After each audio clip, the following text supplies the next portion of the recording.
Next, we're going to position our camera at eye level or slightly about eye level. Many of you, and I'm not seeing major problems here, but if you go out and watch even some of the biggest gurus on the planet going on Zoom right now, hey, folks, even the top level late night talk show hosts look terrible on camera. They didn't have their producers there coaching them. Those Zoom shows were brutal. It's painful for someone like me that's in the business to watch that because I want to coach them so badly. But one of the things that you could do is stop looking down into your computer. And I'm going to give you some incentives why that is so such a no-no. Number one, it makes you look older. It makes you look heavier. Okay, I know some of you you just did the inverse of that, right? Older, what's opposite? Younger. Oh, would I like to look younger? Would I like to look thinner? Take your camera, position it at eye level or slightly above so that it removes the shadows under your eyes and under your chin. It will make you look younger.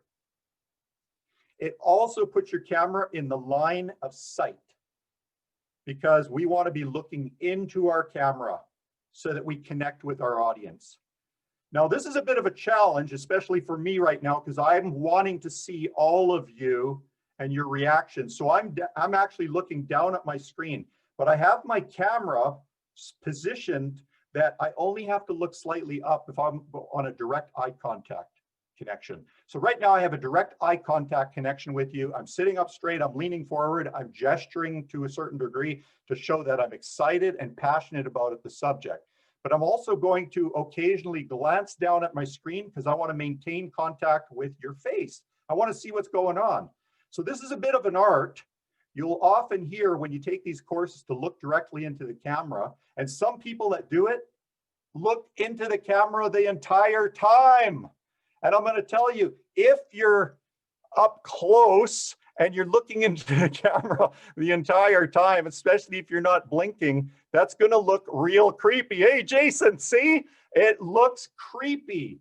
So we don't do that when we speak to people naturally. What we actually do is we dart our eyes off to the side for a moment. We connect with eye contact, we look off to the side, we connect back. So here's what I want to encourage you to do. When you're wanting to see the images on your screen, then look into your camera and look down. Look into your camera and look down.